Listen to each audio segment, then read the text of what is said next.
दोस्तों, rich dad poor dad book के author Robert T Kiyosaki कहते हैं कि उनके दो फादर थे। अब यहाँ पे कुछ लोग कहेंगे कि एक आदमी के दो बाप कैसे हो सकते हैं। तो बेसिकली उनके एक रियल फादर थे जिन्हें वो पुअर डैड कहते हैं, और दूसरे फादर जिन्हें वो रिच डैड कहते हैं वो उनके दोस्त के पिता थे।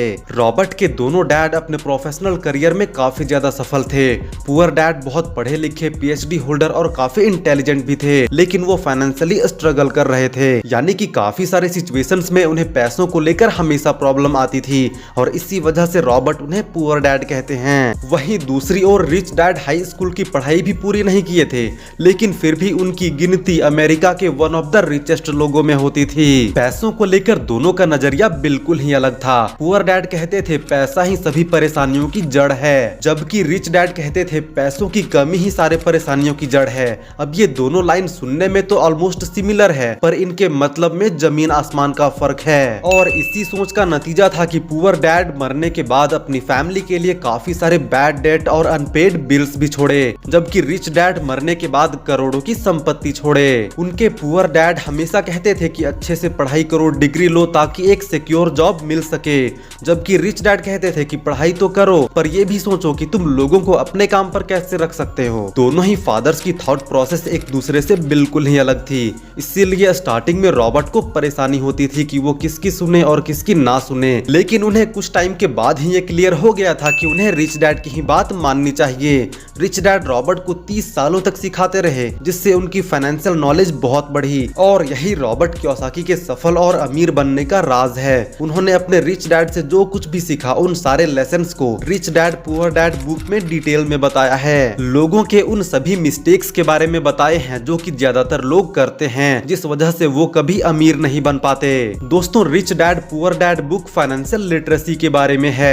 यदि आपको असली अमीर बनना है तो नॉर्मल पढ़ाई के साथ फाइनेंशियल लिटरेसी भी बहुत जरूरी है। आप यदि ये सोचोगे कि आप सिर्फ काम करके खूब सारा पैसा कमाकर अमीर बन जाओगे तो ऐसा कभी नहीं हो सकता। नो डाउट शायद आप बहुत पैसे कमा भी लो, बट वो ज्यादा टाइम तक टिकेगा नहीं। इसके लिए आपको जानना होगा मनी मैनेजमेंट एंड पैसों से और पैसे बनाना, क्योंकि यही सब चीजें आपको असली अमीरी की तरफ ले जा सकता है। सो इसीलिए इस वीडियो में हम डिस्कस करने वाले हैं rich dad poor dad book से 5 बहुत ही इंपॉर्टेंट लेसन्स जो कि आपके रियल लाइफ में काफी सारे वैल्यूज ऐड कर सकती हैं। सो प्लीज वीडियो को पूरा देखना। Lesson number 1, rich do not work for money, money work for them. पहले लेसन में रिच डैड कहते हैं कि फियर और ग्रीडी यानी कि डर और लालच ही ज्यादातर लोगों के लाइफ को कंट्रोल करती है। पैसों की कमी ना हो इसलिए लोग काम करते हैं, और जैसे ही पैसा आता है तो फालतू की नई नई चीजें खरीदने का लालच भी जाग जाता है। फिर यही लालच उन्हें पैसे कमाने के लिए भी मजबूर करता है, और ये डर कि वो अपने बिल्स नहीं चुका पाएंगे, कहीं वो गरीब ना हो जाए, इसीलिए लोग कड़ी मेहनत करते रहते हैं और पैसे कमाते रहते हैं। रिच डैड इसे रैट रेस कहते हैं। कैसे लोग डर और लालच की वजह से इस रैट रेस में फंसे हुए हैं। इस रैट रेस का हिस्सा बने रहने से आप एक अच्छी लाइफस्टाइल तो जियोगे,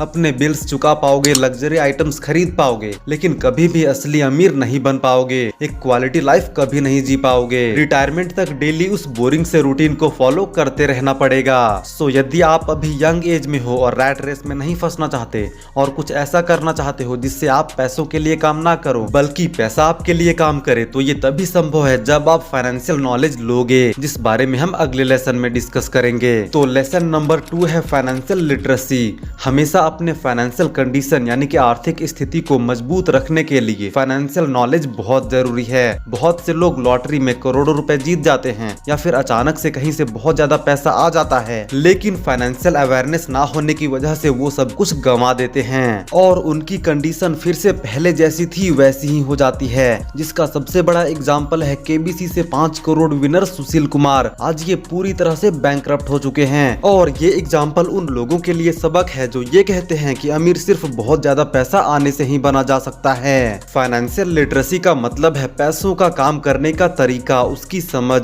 काफी सारे टैलेंटेड लोगों के पास भी इस नॉलेज की कमी होती है, जिस वजह से वो बहुत सारा पैसा कमाकर भी रैट रेस में फंसे रह जाते हैं। उन्हें तो ये भी नहीं पता होता कि वो कितना सारा पैसा तो सिर्फ टैक्स में ही खो रहे हैं। लोगों के पास जैसे ही पैसा आता है वो लाइबिलिटीज पर खर्च करने लगते हैं, या फिर क्रेडिट कार्ड का यूज करके फालतू की शो ऑफ करने वाली चीजों पर पैसा खर्च करने लगते हैं, और महीने के एंड तक जब सैलरी आती है उससे ज्यादा पैसा तो ऑलरेडी खर्च कर चुके होते हैं। इवन बिजनेस में भी जा चुके होते हैं। ना तो अपने पास्ट से कोई सबक सीखते हैं और ना ही अपने फ्यूचर के लिए कोई प्लानिंग करते हैं। एसेट्स बनाने पर बिल्कुल भी ध्यान नहीं देते जिससे कि उन्हें कोई पैसिव इनकम मिल सके। सो इन शॉर्ट, यदि आपको रियल में अमीर बनना है तो फाइनेंशियल नॉलेज को इंक्रीज करना ही होगा। Lesson number 3, mind your own business.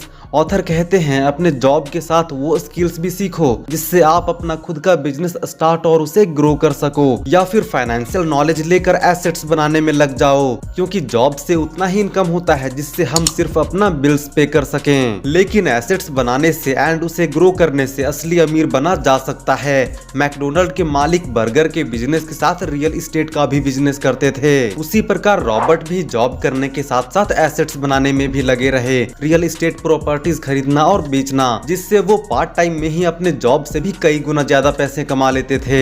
Lesson number 4, the history of the taxes and power of the corporation. इस लेसन में रॉबर्ट टैक्स की हिस्ट्री बताते हैं कि टैक्स की शुरुआत गरीब और अमीर लोगों के बीच की गैप खत्म करने के लिए हुई थी। अमीरों पे टैक्स लगाया जाए और उन पैसों को गरीबों की सुविधा के लिए खर्च की जाए। लेकिन बाद में रिच लोगों के साथ मिडिल क्लास वालों पर भी टैक्स लागू हो गया और अब सरकारी खाते में जो टैक्स आता है उसमें से ज्यादातर पैसा मिडिल क्लास वालों का ही होता है। अमीर लोग अपने दिमाग को यूज करके टैक्स देने से बच जाते हैं और इसका सबसे बड़ा एग्जांपल है इलॉन मस्क। इलॉन मस्क दुनिया का सबसे अमीर इंसान होने के बावजूद भी ऑलमोस्ट 0 टैक्स पे करते हैं। अमीर लोगों की फिलॉसफी ये होती है कि वो पहले कमाते हैं फिर खर्च करते हैं, अगर कुछ बच जाता है तब टैक्स पे करते हैं, जबकि मिडिल क्लास वाले इसका उल्टा करते हैं। Lesson number 5, the rich people invent money. जितने भी सफल और अमीर लोग हैं जैसे कि बिल गेट्स, धीरू भाई अंबानी, जेफ बेजोस, इन सभी ने अपॉर्चुनिटी को पहले देखा और उसी का इस्तेमाल करके आगे बढ़े। मार्केट में क्या डिमांड है, लोगों के प्रॉब्लम्स को आइडेंटिफाई किया और फिर अपना आइडिया लगाकर उस प्रॉब्लम को सॉल्व किया, फिर यही उन्हें कामयाब और अमीर बनाया। सो इसीलिए रॉबर्ट कहते हैं कि साहसी लोग अपने रिवॉल्यूशनरी आइडिया को लगाकर मनी को इन्वेंट करते हैं। तो गाइज ये थे 5 लेसन। सो आई होप कि आपको rich dad poor dad book से ये छोटी सी समरी पसंद आई होगी। तो यदि आपको इस वीडियो से थोड़ी सी भी वैल्यू मिली हो तो प्लीज वीडियो को लाइक करो एंड चैनल को सब्सक्राइब करो।